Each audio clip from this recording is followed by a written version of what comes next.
उस पल मुझे उसे डांटना चाहिए था, लेकिन मेरे अकेलेपन ने मुझे कमज़ोर कर दिया था। मैंने उसे रोका नहीं। हेलो दोस्तों, आज की इस कहानी में आप सभी का स्वागत है। मैं हूँ रीना। मैं एक जानी-मानी कॉर्पोरेट ऑफिस में ऊंचे पद पर काम करती हूँ। पति और एक बच्चे के साथ मेरा संसार किसी तस्वीर की तरह सजा हुआ था। मेरे पति सज्जाद हमेशा अपने बिजनेस के सिलसिले में व्यस्त रहते थे। जिंदगी में सुख सुविधाओं की कोई कमी नहीं थी, लेकिन कहीं न कहीं एक खालीपन था।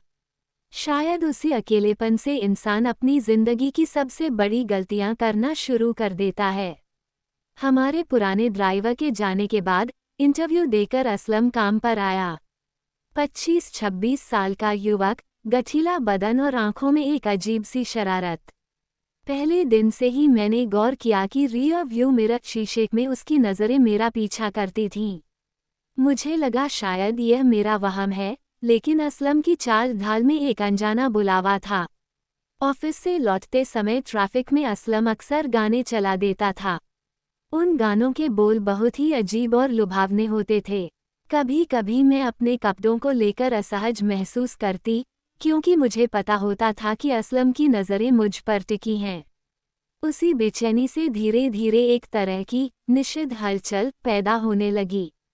सज्जाद तब देश से बाहर थे।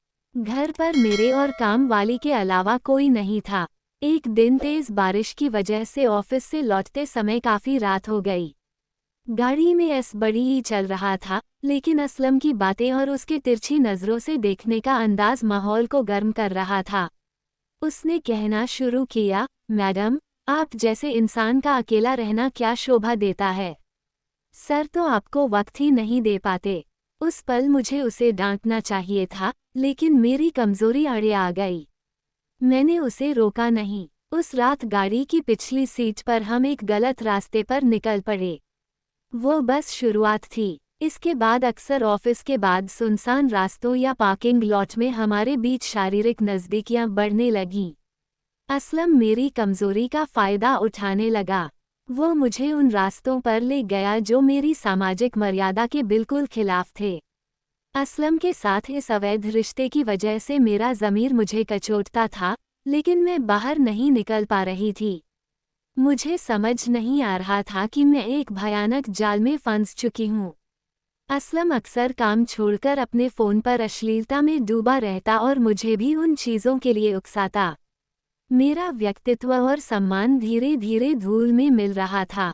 एक दिन जब मैं घर लौटी, तो देखा कि असलम मेरे बेडरूम में घुस आया है। मेरी बेबसी का फ़ायदा उठाकर उसने मेरे साथ बहुत ही अभद्र व्यवहार किया।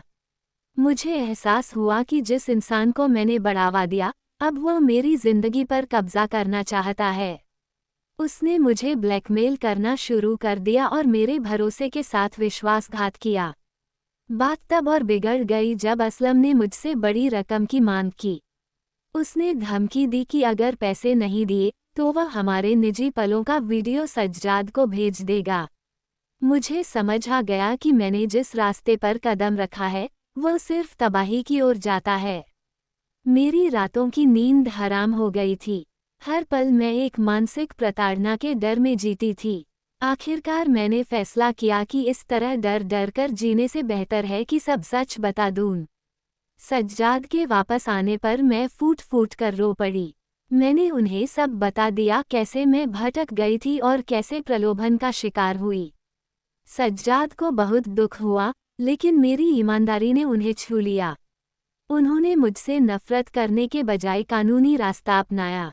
पुलिस ने असलम को गिरफ्तार कर लिया और उसके फ़ोन से सारी जानकारी मिटा दी गई।